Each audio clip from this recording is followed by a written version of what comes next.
esperemos que con alguna verdad pueda arrojarnos alguna luz de qué estaba haciendo aquella tarde. Esta es la primera novedad en tribunales.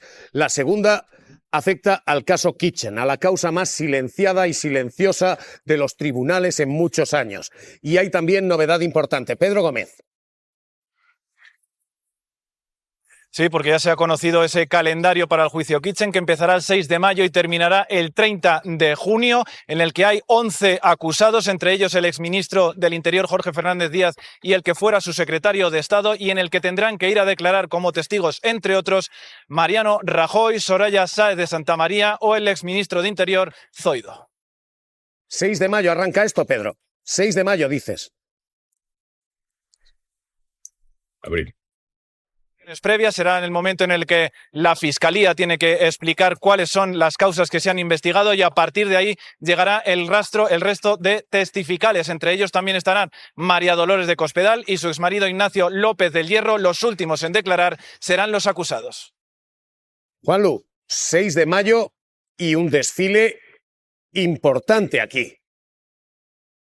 Sí, yo creo que ya inmediatamente después de Semana Santa empezaremos a hablar directamente sobre este asunto. Creo que se nos viene por delante uno de los juicios que va a rescatar una gran historia política no suficientemente tratada, no voy a decir los medios de comunicación porque es muy fácil, sí hemos hablado mucho de esto, pero no quizá con el calado suficiente en la opinión pública. Algo no hemos explicado bien los periodistas, porque la gravedad de que un partido en el gobierno utilice a la policía para atacar de manera clandestina a enemigos políticos sin ninguna justificación oficial, sin ninguna investigación judicial y sin ningún pretexto técnico, simplemente porque hay que destruir al enemigo y hay que destruir pruebas de cómo la corrupción en el Partido Popular convivía con el día a día de la dirección del partido. Todo eso es de una gravedad increíble.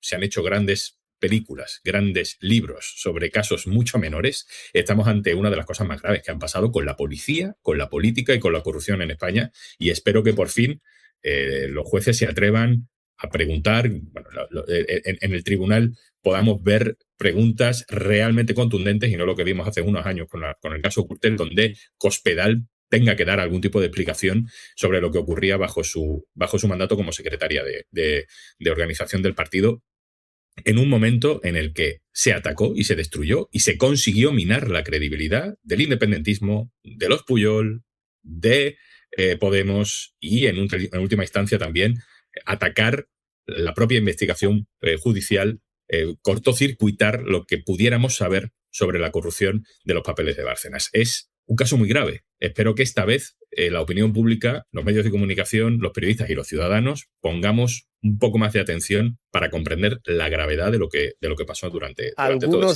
Algunos lo harán. Ya te digo yo que otros no. Juanlu Sánchez, cuídate. No, ¿verdad? Me lo temía. Un abrazo, Javier. Desde el próximo 6 de abril, decíamos mayo, no, del 6 de abril al 30 de junio. Esto es lo que viene, la Kitchen. Pues con esto no costaba Moreno Bonilla, porque va a estar prácticamente en el fragor de la batalla en medio de un desfile de modelos, que precisamente no son ni modelos de demócratas ni de modelos de buenos políticos. O sea, va a haber desfilar por su campaña pues toda esta gente a la que también ha definido Juanlu Sánchez, que muestran una gravedad en un asunto que ningún sistema democrático se merece. Por tanto, dentro de los buenos cálculos que ha hecho Moreno Bonilla, le ha salido regulinchi. Aquí saludem a aquesta hora i ho fem ja obrir línies amb Madrid. És el periodista i escriptor Ernesto Ekaizer. Ernesto, bona tarda. Molt bona tarda. Ho comentàvem a la primera hora del programa, una de les notícies del dia, aquesta imputació per l'operació Kitchen de l'exministra de Defensa i exsecretària general del Partit Popular, María Dolores de Cospedal, la del seu marit, l'empresari Ignacio López del Hierro, i la de José Luis Ortiz, que va ser cap de gabinet de Cospedal. Ernesto, vostè fa un parell de setmanes ja va anticipar que el jutge Manuel García Castellón els imputaria a tots tres. Podem dir que era un secret a veus o algun d'ells encara esperava que no els imputessin? No, por supuesto que sabían que les iban a imputar. Aquí s'apunta, Ernesto, ja de forma clara el que seria la pota política d'aquest entramat. Yo creo que ese es la proyección fundamental de este auto que ha dictado hoy el juez García Castellón. Es un auto complicado, porque en una parte del auto el juez, que yo no entiendo bien por qué un juez tiene que hacer eso, se autojustifica de por qué no lo ha imputado hasta ahora. ¿Qué le parece, Toni? Carai, i com és això? Bueno, porque el 4 de septiembre... Té mala consciència. El 4 de septiembre del año pasado, la Fiscalía Anticorrupción, en base a los indicios que tenía, consideraba que había que imputar a María Dolores de Cospedal y a su esposo, no por ser esposo de ella, sino por ser el contacto con Villarejo, con el comisario Villarejo, Ignacio López de Hierro. Y hasta ahora el juez consideró prematuro. Y ahora, en ese auto, un auto de 16 folios, que me lo he estado leyendo varias veces, porque tiene muchos datos, una parte muy importante, la mitad del auto, se dedica a explicar de por qué él, el 4 de septiembre del 2020, Sí, 20. Mejor dicho, en un auto que hizo unos días después que la Fiscalía Anticorrupción se lo pidió, él no consideraba que debía ser imputado. Y entonces hace una larga cambiada en relación a eso, antes de entrar en materia. Y al entrar en materia, pues reproduce parte de las agendas incautadas en un registro, precisamente en octubre del 2020, en el domicilio de Villarejo, donde se incautan 13 agendas referidas a los años claves donde se desarrolla la operación Kitchen, ¿no? Es decir, los años 2012 a 2016. Y claro, cuando ves las anotaciones, primero ves una cosa que es muy interesante, y es que en el año 2012, cuando el objetivo de Rajoy y de Cospedal es tratar de sepultar y frustrar y empantanar la investigación de Gürtel, del caso Gürtel, y como Bárcenas está imputado en Gürtel, defienden a Bárcenas. Y Cospedal, que ha dicho que ella es la gran enemiga y que ella no tranza, a diferencia de otros en el Partido Popular, en el año 2012, según todas estas anotaciones que se ven aquí, tratan de defender con los policías peperos, o que se han pasado al PP, el ataque a la operación Gürtel y la defensa de Bárcenas. Por ejemplo, el 22 de abril del 2012 aparece una entrada en las agendas de Villarejo en relación con José Luis Olivera, que es un personaje muy relevante, era jefe de la UDEF, que investigaba a Gürtel, el comisario principal, y se lee, le piden ayuda para salvar al tesorero. Al día siguiente, 23 del 4 del 2012, hay una entrada de Ignacio López del Hierro, en el que se refiere aviso, ayuda a Bárcenas. Es decir, aquí todo el esfuerzo estaba en liquidar la investigación de Gürtel que llevaba adelante el juez Rus en aquella época ya, después que lo hiciera Baltasar Garzón. No n'havíem parlat ni res, vostè i jo, del juez Ruz. Sí, y entonces aquí se desarrolla todo el torpedeo al inspector Morocho, Manuel Morocho, que es el inspector que llevaba a Gürtel y que no les gusta porque, por ejemplo, dice que Luis Bárcenas es Luis el Cabrón. Entonces, tienes anotaciones muy, muy variadas en este sentido. Luis me dice Oliveras, es Olivera, José Luis Olivera, que te olvides de si ellos tienen claro que tú no eres Luis el Cabrón. Aquí están liando contra Morocho, contra el inspector, que es el que hacía los informes de Gürtel, y tratan de decir que Bárcenas no es Luis el Cabrón. Hay una reunión que se hace con Olivera y otro comisario, que entonces era el jefe de la UDEF, López López, en el que yo he descrito en mi libro Queríamos tanto a Luis, en una cafetería de Madrid que se llama Milford, en el barrio de Salamanca, donde se reúnen el abogado de Bárcenas y los dos comisarios para pedirle por favor que hagan un informe donde digan que Luis Bárcenas no es Luis el Cabrón. Eso es en el Milford, y aquí aparece también reflejado. Y luego, Tony, aparece el año 2013, cuando ya conoce en España que Bárcenas ha amasado una fortuna y que la tiene en varios bancos suizos de 48,2 millones de euros, se dice pronto, entonces empieza María Dolores Cospedal a conspirar con los policías para liquidar a Bárcenas y decir que Bárcenas es, de alguna manera, como decía Esperanza Aguirre, que les ha salido rana al PP. Y por lo tanto viene todo el tema del despido, el diferido, ya recuerda usted, ¿no? Uh-huh. Entonces, todo esto aparece documentado, las dos caras de Cospedal. Primero cuando trabaja con Rajoy en el 2012 para sepultar Gürtel, para frustrar la investigación, para hacerla naufragar, y en ese momento interesa defender a Bárcenas. Y están todas las anotaciones de Villarejo en ese sentido. Y ya en el 2013, toda la conspiración con el comisario Andrés Gómez, que era el asesor de Cospedal cuando era presidenta de Castilla-La Mancha, de la Comunidad Autónoma de Castilla-La Mancha, la captación del chofer Ríos, que era el chofer de la familia Bárcenas, de Bárcenas y de su esposa, y finalmente cómo le captan y cómo les va pasando información.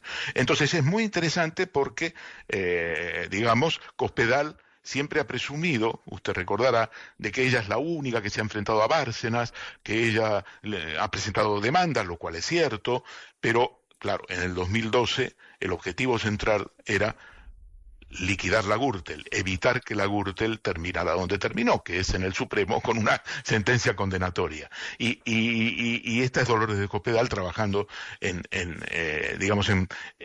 las dos posiciones. En el 2012 contra Bárcenas, a favor de Bárcenas, para salvar al soldado Bárcenas, y en el 2013 para separar a la manzana podrida del PP, diciendo que nada tiene que ver con el PP, que la contabilidad de Bárcenas es de Bárcenas, no del PP, y eso es muy interesante. Ahora, yo creo que lo que estamos aquí es ante un salto cualitativo de la instrucción. Eso no quiere decir que no se pueda volver atrás. Usted ya sabe cómo son los jueces y los tribunales en España, no se lo tengo que explicar. Hemos hecho una enciclopedia en versión RACU. El que quiera escuchar, el que quiera enterarse de lo que es la justicia en este país, tiene una enciclopedia, Toni. Té tota la raó. Dígame que si yo miento, no, porque no. Yo siento que a veces exageramos. No, al contrari, quedem curts. Jo crec que a vegades en ocasions quedem curts, Ernesto. Y en esta enciclopedia yo creo que la operación Kitchen es una operación muy relevante, pero muy relevante ¿por qué? Porque no es una operación parapolicial como dicen algunos periodistas, probablemente no afinando lo que dicen y pensando que con eso ya dicen mucho. Es una operación policial, está dirigida por Eugenio Pino, que es el director adjunto operativo, el operativo más importante de la policía. Y entonces esta operación está autorizada por el DAO y por lo tanto tiene todo el visto bueno de Fernández Díaz y del Ministerio del Interior. Y todos los antecedentes nos indican que la relación entre Fernández Díaz y Rajoy es muy intensa, cuando por ejemplo se le graba con el jefe de la oficina antifraude en el Ministerio del Interior, Fernández Díaz le dice que va a dar cuenta a Rajoy de su reunión con el director de la oficina antifraude. Ara que parla d'això, aquest matí la cadena SER apuntava que en el sumari secret d'aquest cas Kitchen també s'implica Soraya Sáenz de María, que potser és la peça que apareixerà en els propers dies. No sé, Ernesto, sí. Què en sabem d'això? Estamos hablando de las agendas. Esas 13 agendas son muy importantes y me decía hoy un magistrado de la Audiencia Nacional, me decía, mira Ernesto, las agendas no mienten. Las agendas no contienen mentiras. ¿Por qué? Porque es el diario de Villarejo. Eso no está hecho para que lo leamos nosotros. Eso está hecho sobre la base de las gestiones que él va haciendo. Muchas de esas agendas y de los comentarios y que él hace en esas agendas se han visto confirmados por audios y por otro tipo de documentos. Esas agendas no mienten y reflejan la información que él va recopilando. Es un agente de inteligencia. Y él va recopilando información y esos diarios, en primer lugar, sirven para sí mismos. Y por lo tanto, la información es muy valiosa. y ahí aparece Soraya Sáenz de Santa María. Veremos a ver qué grado de implicación tiene con esta operación, pero en ese momento, en el año 2012, todos están en el mismo barco. Se trata de evitar que Gürtel se desarrolle y la investigación progrese, y por lo tanto mueven todos los hilos. El PP acababa de llegar al gobierno, triunfó en las elecciones del 20 de noviembre del 2011, y en el 2012 está trabajando abiertamente por desarticular a través de la policía, no de los parapoliciales, a través de la misma policía, de los jefes máximos, el sumario Gürtel, y conseguir, con el objetivo de conseguir que termine en agua de borrajas. Si li sembla, parlant del PP, avui també és notícia Rodrigo Rato, perquè no deixem de parlar dels exalts càrrecs del Partit Popular. Un jutjat de Madrid ha obert nou judici oral contra Rodrigo Rato per l'origen del seu patrimoni. Atenció, perquè en aquest cas és una nova causa contra qui va ser vicepresident econòmic del govern de José María Aznar, Ernesto. Segons Déjeme decir una cosa de Cospedal última, que si no me quedaría muy breve. Digamos, esta operación Kitchen no es una operación cualquiera. Apropiarse de una policía, en el sentido oficial de la palabra, no a través de cuadros, clandestinos. Convertir a la policía en una sucursal del PP, en una sucursal en un departamento que recibe las órdenes del PP, desde el ministro del Interior, el secretario de Estado de Seguridad, el director de la policía y el director adjunto de la policía, es un salto cualitativo en la corrupción de este país. Y por lo tanto no es una operación cualquiera. Estos tenían mucho miedo de que Bárcenas tuviera papeles comprometedores, porque Bárcenas hacía alarde de eso. Y el 1 de agosto del año 2013, después de la declaración de Bárcenas ante el juez Rus en julio del 2013, decía yo, el 1 de agosto Rajoy tiene que ir al Parlamento, tiene que ir, esa sesión se celebra en el Senado, y tiene que dar explicaciones. Y entonces todos los movimientos para tratar de conseguir audios, grabaciones, documentos que pudiera tener Bárcenas en sus domicilios o en otros zulos, como le llamaban, pues son fundamentales. Por lo tanto, es un salto cualitativo lo que hace el PP, convirtiendo a la policía en su sucursal.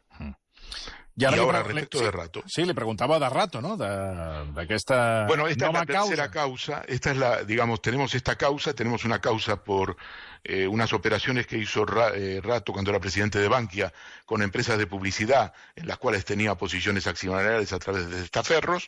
Ese es un segundo tema que va a ir a juicio oral, y ese es un primer tema que va a ir a juicio oral, y luego tenemos la causa por la cual se ha abierto hoy juicio oral, que es la del juez Serrano Arnal de Madrid, que es una de las causas muy, muy seria, porque es por corrupción en los negocios, por defraudación fiscal. Fíjese, la Fiscalía está pidiendo 70 años de cárcel a Rodrigo Rato por estos delitos, y son delitos que, según el auto de transformación de las diligencias previas en abreviado que dictó el juez hace 20 días, que ya en su día comentamos algo, y el auto de apertura de juicio oral, implican la utilización de empresas de paraísos fiscales por parte de Rato, incluso durante un año en el cual era director gerente del Fondo Monetario Internacional, el año 2016, para traer dinero a España. Estamos hablando de unas cantidades muy, muy relevantes, disfrazadas, y que suponen una gran defraudación fiscal. Yo creo que es un auto relevante. El auto de apertura de juicio oral indica que Rato va a ir a ser juzgado de aquí a un año y medio, no sabemos todavía la fecha. El anterior tema, que era el tema de la publicidad, pues es también importante. Todavía no hay fecha de juicio oral, porque es una autocontratación que hace Rato cuando era presidente de Bankia, de un negocio de publicidad muy importante con una empresa a la cual está vinculado. Por lo tanto, tenemos aquí un panorama delictivo muy, muy relevante para Rodrigo Rato, después de haber sido condenado en el tema de las tarjetas Black, haber sido absuelto, todo hay que decirlo, en el caso de la salida a bolsa de Bankia. Y solo quería añadir en relación a esto que buena parte del sumario que ha llevado a la apertura de juicio oral hoy por el tema de la defraudación a Hacienda y la reintroducción de dinero que Rato tenía fuera de España a través de empresas en paraísos fiscales, buena parte de la información fiscal procede de Fuego Amigo. Quiero decir, en un momento en que al PP le interesa, por el tema de las tarjetas Black, separarse de Rodrigo Rato, mostrar que Rato ya no tiene nada que ver con el PP, Soraya Sáenz de Santamaría y Montoro inician una operación y empiezan a filtrar información. Y en ese filtraje de información también va información dirigida a la justicia. Me contaba un alto personaje de este país en aquellos años, y ahora lo es fuera de España, me contaba que Soraya Sáenz de Santamaría, le hablo de esto porque yo sé que a usted le conmueve Soraya Sáenz de Santamaría, como a Uriel Junqueras en aquella época, ¿no? Sí, sabe usted que hacían una pareja, ¿no? Sí, también, sí. Y entonces me contaba este personaje, bueno, dice, tenías que ver el mapa del tesoro con todos los cruces que llevaba Soraya. Te lo mostraba deleitándose de cómo iban las flechas para un lado y para otro, la cantidad de sociedades en paraísos fiscales. Bueno, dice, era un espectáculo ver a la Soraya con el mapa del tesoro de Rodrigo Rato. I Villarejo al Congrés de Diputats. Bueno, hay que tener en cuenta que en el día de hoy, en la mañana de hoy, muy temprano, mejor dicho, sí, muy temprano, prácticamente desde la noche de ayer, pues tenemos el audio donde Villarejo dice esto a Francisco Martínez, el número 2 de Interior, el lugarteniente de Fernández Díaz en el Ministerio de Interior, en un audio del Diario Público. El Diario Público está publicando dos audios que no están en el sumario, y por lo tanto aquí la única fuente posible y en preparación de esta comparecencia es Villarejo. Villarejo ha hecho un pacto con el Diario Público, con el diario que creo que mayoritariamente domina Jaume Roures, y están publicando estas cintas, y esto ha sido preparando la reunión de la comisión de hoy. Allí ya dice, usted lo tiene, que la reunión con Rajoy ha sido breve en Génova, y que Rajoy le dice a trabajar. Sí, señor, podemos esto contar. Lo comenta con Fran. Me pasaron como cuando voy a ver a la señora, en la parte de atrás, en los cabos y tal, con los cristales pintados, y entré por allí en Génova, y fue el Capilla, fui con el Capilla, allí en la sala donde ella me recibe siempre, ya sabes, él hablando aquí de Taiwán, en la especie de burbuja esa que hay de cristal allí, en la salita esa, al lado, justo al lado de su despacho, tal, y en ese momento viene el presi, y Taiwán, ¿qué tal? Mire, solamente para saludarle, Taiwán, no sé cuándo, que sepa que el amigo Javier Iglesias goza de toda la simpatía del mundo, entonces, dice, a trabajar. Eso fue todo. Bueno, tot i que no s'entén massa, aquí Villarejo... Bueno, tendrá que explicárselo a la audiencia, porque se escucha muy mal. Bueno, la història és que el so no és gaire bo, però el que diu és Villarejo li explica que es va veure amb Rajoy a la seu del Partit Popular a Gènova en una trobada molt breu que va organitzar l'advocat Javier Iglesias, a qui ella refereix com Capillas. Per tant, i que el va veure un moment i tal, i que Rajoy li va dir a treballar. Bueno, això és el que se sent en aquest àudio. Bueno, clar, digui, perdoni. La cinta que hace público el Diario Público, el diario digital, que sigue a otra cinta de hace unos días, del primer día del juicio, donde se desvelaba una reunión con Cospedal antes de ser detenido, un mes antes de ser detenido, en noviembre del 2017, en Cospedal con Villarejo, donde daban una serie de detalles, y Cospedal se comprometía a averiguar y hablar con el ministro de Economía, Luis de Guindos, porque el Servicio de Prevención de Blanqueo dependía del Ministerio de Economía y estaban investigando sus cuentas bancarias. Estas cintas no están en el sumario, y yo, por lo que he podido averiguar, el Diario Público pues dispone de un acceso ahora especial con Villarejo, del que no disponía antes, porque hubo un cambio de periodistas allí. La periodista Patricia López se ha marchado, ha llegado a un acuerdo y se ha marchado de allí, y hay un giro, ¿no?, de la información que están dando, y están publicando unas cintas que son relevantísimas. Así que, no estando en el sumario, evidentemente estaba en poder de Villarejo, y él, como hemos visto ahora en la comisión del Congreso, pues confirma lo que dice en ese audio, que es un audio entre Villarejo y el Francisco Martínez, que era el número 2 de Fernández Díaz en Interior. Però aquests àudios, Ernesto, no sé si es podran incorporar a la causa o ja és massa tard. Bueno, eso de que es tarde nunca es tarde. Se puede incorporar a la causa si se quiere.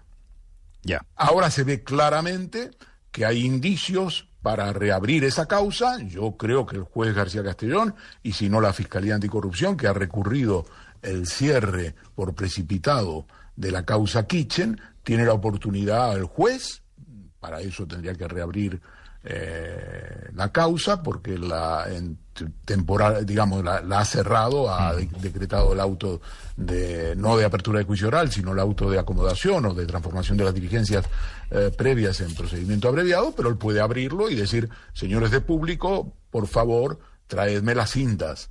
O si no lo hace él, la Fiscalía también podría hacerlo sin reabrir la causa. La Fiscalía puede pedirlo normalmente, pero claro, lo que vemos aquí es que el cierre de esa causa en el mes de julio, a la luz de las informaciones nuevas que se han producido, evidentemente merece reabrirse y merece profundizar la investigación, porque obviamente esto no estaba en el momento en que se cierra, se transforman las diligencias previas en procedimiento abreviado. Si no lo hace el juez, lo puede hacer la Fiscalía, y la Fiscalía puede reforzar el recurso, porque la Fiscalía, Tony, usted recordará que recurrió, como toda la mayor parte de las partes, incluyendo la defensa de Fernández Díaz y de Francisco Martínez, el cierre que ha decretado García Castellón de esa causa, dejando fuera a María Dolores de Cospedal, ¿no? El juez parece que se ha cabreado mucho, según mi información, con la Fiscalía Anticorrupción, porque la Fiscalía Anticorrupción, en el recurso que plantea ante la Sala de lo Penal de la Audiencia Nacional, dice que da la impresión de que el juez había fijado una raya de la cual no se podía pasar, y esa raya es el Partido Popular. Eso dice en el recurso. Y el juez pues se lo ha tomado muy mal, claro. José Manuel Villarejo, que és un nombre que ens persegueix. La setmana passada vam parlar de l'inici del judici de l'excomissari José Manuel Villarejo a l'Audiència Nacional per 3 presumptes encàrrecs d'espionatge en la macrocausa Tàndem. I durant aquests darrers dies hem rebut un requeriment de rectificació de part del lletrat senyor Aitor Martínez Jiménez. Arran d'aquest requeriment hem de rectificar la informació que es va divulgar el dijous 14 d'octubre i que deia el següent. En aquest cas, el lletrat Martínez Jiménez no va dir en la seva intervenció judicial a la sala penal de l'Audiència Nacional que tot l'equip legal d'ILOCAT tingui previst desplaçar-se a Londres els dies 27 i 28 d'octubre del 2021 per assistir a la visita de la causa de Julian Assange, sinó que únicament ha viatjat personalment a Londres per assistir al referit procediment judicial, en el que concorre des de fa anys en la seva condició com a membre d'un equip legal, com a testimoni i com a pèrit. Dita aquesta rectificació, no sé si Ernesto vol afegir alguna cosa o anem a altres temes. Bueno, yo dije que todo el equipo jurídico, porque escuché cuando se desarrollaba el primer día del juicio que él había dicho equipo jurídico, pues yo dije todo el equipo jurídico, es él solo el que se va a trasladar a Londres los días 27 y 28 de octubre. Ahora, yo lo que decía, sobre todo nosotros en este programa comentamos informaciones, lo que decía era, y esto era lo fundamental, que se podía enviar de alguna manera, si él viajaba a Londres, otra persona del bufete podía asistir. Y fíjese, Tony, al día siguiente de nuestro programa, que fue un miércoles, el día jueves fue el día número 2 del juicio, en la cuestión de cuestiones previas, el bufete ILOCAT, que dirige Baltasar Garzón, envió a otra letrada a presentarse ahí. Aitor Martínez tenía un juicio en otro sitio. Pero efectivamente, yo dije que todo el equipo, y en realidad es Aitor Martínez el que tiene que trasladarse a Londres, según dijo en la apertura del juicio de las cuestiones previas.